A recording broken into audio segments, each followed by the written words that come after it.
What is up, everyone? This is On the Clock Instant Reaction brought to you by Cure. Danny Pommells, Ty Johnson, Marc Jackson over yonder.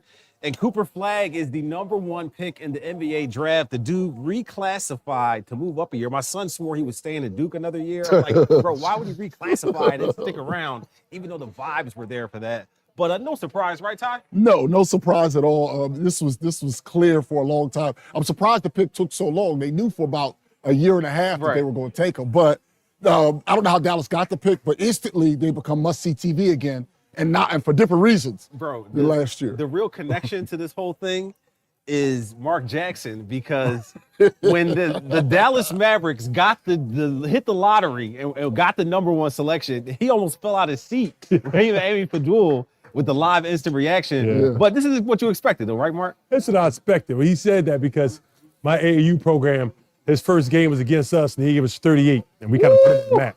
So he gave us 38. You ain't boxing one of them? You know, so I've known this kid since he was 14 years old. Incredible human being, great player, but he's a better human being. Dallas got a good guy there. My boy giving us the extra insight. Yeah, nobody was expecting that. 38, though, at 8th grade. He won't be 19 till December. Wow. I mean, this is insane. Bro, it's so many kids like that. So many of these one-and-dones, these 18-year-olds, Ace Bailey, who said thanks but no thanks to the Sixers. So many guys like that. VJ Edgecombe was 18. Yes, it's nuts. But exciting, though, night for the 76ers. We are coming to you after the first pick with the anticipation the Sixers might trade up to #2. There's a chance that they could do something with the Spurs and trade up to #2. But a lot of people out here hoping the Sixers get this right, regardless of who they pick. Marc Jackson, you feel like Dylan Harper is a guy that you would move up for if you could? I would. What would the price be, though? He's trying to get me killed. Listen. Marc is catching flack on social media because he said Jared McCain would be worth the price of moving up for Dylan Harper. It would be 3, obviously. Yeah. It'd be McCain, and if the Spurs would probably play hardball and want a future 1. Would you do that? Say it again? Third pick is a given. McCain, and the Spurs might want a future 1. You can put protections on it, but they would probably want another 1. I'm not going to give him a future. I'll give you the third this time, and if they want Jared McCain, listen, Luka the Don got traded, so anybody get traded. I would do that. But I want to give him a future first. Not a future 1. McCain third, and I would do that.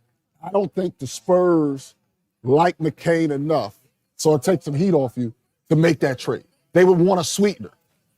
I thought they were in Antetokounmpo business. That's what I thought the Spurs exactly. were. But I think that would have been done by now. Right. Or it happens in a few minutes. But that's also where the future 1 could come into play, because now that could be rerouted. Right.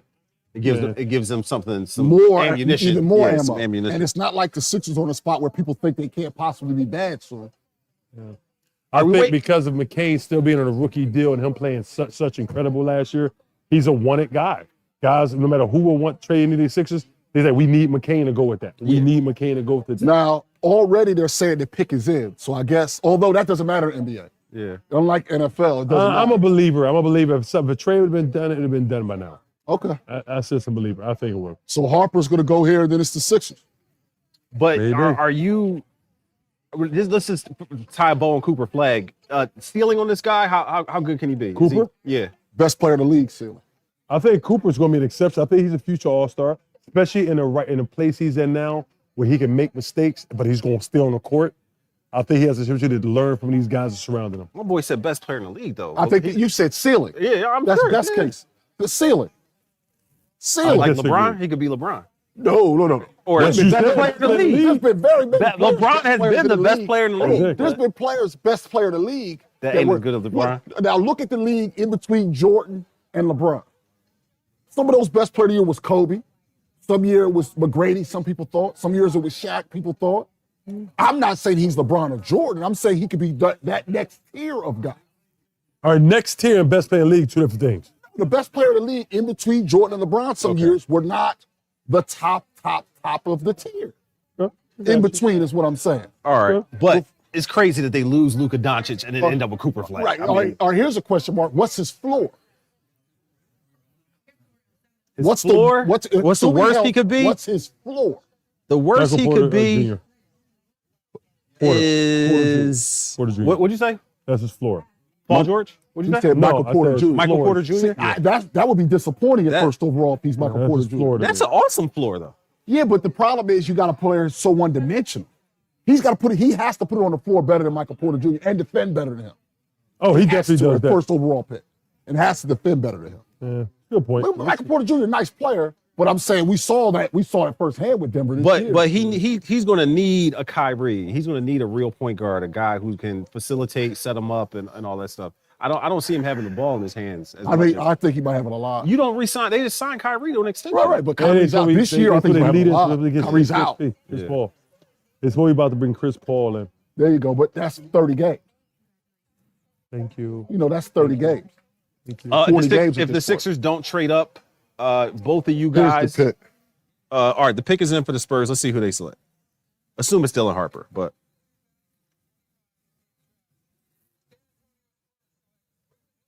All right, Dylan Harper's the pick. Well, I was hoping maybe. Right. You don't know. You don't know. But somewhere else. But so the Sixers are technically on the clock. Yeah. They have courted VJ Edgecombe. They flew in Tyrese Maxey to make sure he was there. Ace Bailey left them jilted at the altar, but both of you guys feel like you would pick Ace Bailey anyway, right? I would take him anyway because I think he has that much of an upside. I recognize the reasons why the Sixers wouldn't, but I would. And I realize a lot of fans don't like that kind of stuff. And I get it. As a fan, you probably feel disrespected that he didn't want to work out. I understand the fan thing 100%, but I got to take emotion out of it. I just got to get the most talented guy. He's 18 years old, so he's immature at 18. We got to stop thinking everybody's Maxey and Jalen Hurts. Some people at 18 are 18. Those dudes happen to be 18 and 45 at the same time. Most people aren't, so I can't I'm not going to hold him to that standard. Look, when I talked to Tyrese Maxey when he was 20, he was giving me advice. Like everybody's like that. Daryl Morey on record as saying that the Sixers will take the best player available. So that seems like that would be Ace Bailey. Ace Bailey is the best player available right now. Yeah. Put your feelings to the side. It's about their business. Come in his locker room, play your role, whether you like it or not, and build from there. But transitioning, you also love VJ Edgecombe, though. No, I don't love DJ. I like Johnson. You like Trey Johnson better than VJ? Trey Johnson better than Edgecombe. So if Bailey's not there, they're not their Trey pick, Johnson. you would go with Trey Johnson. I would go Edgecombe. I also think they can trade back and get either one of those guys and get something else in return. Now, Ty, you feel like trading back makes the most sense or only makes sense if you're going to include Paul George along with him. To me, yeah. Well, it depends on how much. If you move in one spot because there's rumors about Knipple or something like that, you're moving one. Right. No, but if I'm moving back to 8, 9, 10, 12, whatever it might be. You're trying to facilitate a Paul George. Yeah, otherwise I want to get a player who I think can be a star. Now, if you think Edgecombe can be a star, fine. Trey Johnson, if you think he can be a star, fine. Again, I'm an Ace Bailey guy all the way through as far as his ability. And it seems like every mock draft has been the first 2 picks and 4. It seems like Knipple's going 4th everywhere. So maybe there's a team that really wants to jump up to 3 really bad, but I just don't see a scenario where it makes sense without parting with Paul George. It just doesn't make sense. All right, Sixers are on the clock. We're waiting to see what happens. About 3 minutes, 40 seconds left for them to get the pick in. They should use the whole clock. They're a team that should use the whole clock. They should use the whole clock, but maybe this pick should be pretty simple for them. If they are so high on Edgecombe and he's the guy that they want, athleticism, he has the battle-tested nature. It feels like it's already done for this team. For me, I'm not using the clock thinking about the player. I already know the player. I knew the player. You're fielding any calls. phone call. Yeah. So I got to take that call now. So I got to use the whole clock for that reason. That would be. And right now is a drama. Are you going to take him anyway? You going to let him go? Right. You listen. This is what it's about. Get them clicks. Now, I want y'all to address something that people have been bringing to me on social media that I'm uncomfortable with. So I'll throw it to y'all. They're talking about because of the stuff with some players with the Bahamas with their age. The what age? With Bahamas playing funny with age. There were people trying to say he's not really that young. And I'm like, what do you mean to do with that? I think whatever he's listed at, I just believe it.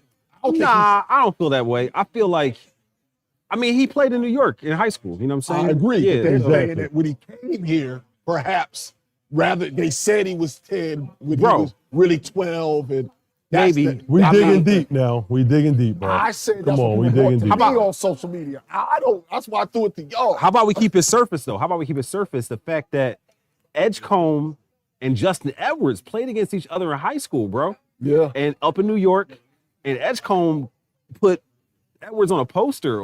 Carmelo Anthony was sitting courtside. Yeah, dunk is 2 points. Yeah, okay, but he As a dunked, guy been dunked on a lot. and whoa, Challenged a lot. That's why. It's not your fault. You challenged a lot. but he dunked on Edwards, started barking at him afterwards. It's interesting if they would be on the same team. I'm sure they would want to run it back, maybe a little one-on-one, a little something. Oh, definitely. Yeah. Oh, you dunked me. We gonna go at it every day till I beat you, till I dunk back on you, period.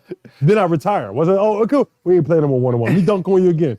You stay there, let me dunk you twice, and then we not playing a one-on-one. I mean, that was Edgecombe was a junior, and that was when Edwards was like number 2, number 1 player in the country. Mm-hmm. I think Edgecombe's has gotten even better since then. So maybe not. Maybe you don't want the one-on-one like you might think. You might not want that smoke anymore. Yeah, like right. you know what, we teammates. Right. One-on-one doesn't really count. It's a 5-on-5 game. You can come with excuses. 1 minute, 10 seconds left. Sixers still theoretically fielding calls, have not put the pick in yet. Now, apparently we already knew this is Maury's not only first top 5 pick, this is first top 10 pick. Maurice? Yeah, first top 10 pick. We're gonna see how you're gonna use it. I'm not mad at the way he's drafted. You look Drafted well. Yeah, what he's done, especially finding value in the later rounds. Bro, he drafted Aaron Brooks in the 2nd round when he was with Houston. Like, look at the type of He knows how to draft. A lot of value, bro. That's another thing, though. Fans are down on him. I guess that I can meet him in the middle. If you want to be down on the free agency or trades, I can understand that side. I think he's doing a tremendous draft. Yeah, bro. And also people don't give him enough credit for the savviness of the moves he's been able to make. Along with we got our guys watching the Phillies game getting upset, but along with the savviness of the moves he's been able to make, getting off of Al Horford's contract, you know, trading He got Josh your boy. Richardson and getting Seth Curry. They in make sure his return. outfit nice. Yeah, A lot of value that Speak he's is been out able the bag, to bro. get. The pick is in for the Sixers. Yeah. Do we know who this? Nah, but he We like don't getting know, his but- stuff ready. Right. okay. It don't look like Bailey getting ready to come up there. Right. So we'll see him probably with Washington as far as Bailey goes. And the Sixers will be making a pick for another guard, which means we'll have a lot of questions. Listen, we are going to stick with you through the Sixers pick. We will have a live Sixers Talk podcast also coming up here. And don't forget, Phillies, Archbishop Ryan, Tom Sorber, also over there at the draft. He's got a sparkly suit on, and hopefully he gets picked up here in the lottery as well. A great kid and someone that we know well and have experienced as his career has progressed here from Archbishop Ryan to Georgetown, and now he's here in Brooklyn at the NBA draft. Before the Sixers pick is in, we want to send a shout out to Marc Jackson and his son Sammy, who committed to VCU today. Hey, props to you, bro. I know it's a long journey. Yeah. Much love and good luck with the kids. Thank you, and brother. all that they have coming up next. So Here the we pick go is with in. the Let's see pick. what happens here. The Adam Silver is at the podium. Dog, this delay is killing me, bro.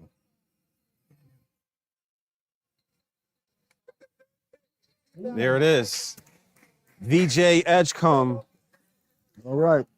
Long Island Lutheran All right. to the We give it up. University We give it up. The of most Baylor. Give it up. player. Baylor University. There you go. Elite athlete for the guard spot. Yeah, Yeah, most elite athlete. But that means- let's spin it forward a little bit. yeah. If you bringing in this guy on a number 3 overall guaranteed contract, you probably aren't bringing back Quentin Grimes in a crowded backcourt with McCain, Maxey. Which one cheaper? I think they just made their decision. Yeah, Yeah. Edgecombe, Yeah, I mean, it's that simple. Think about it. Edgecombe was cheaper There for you 5 go. years.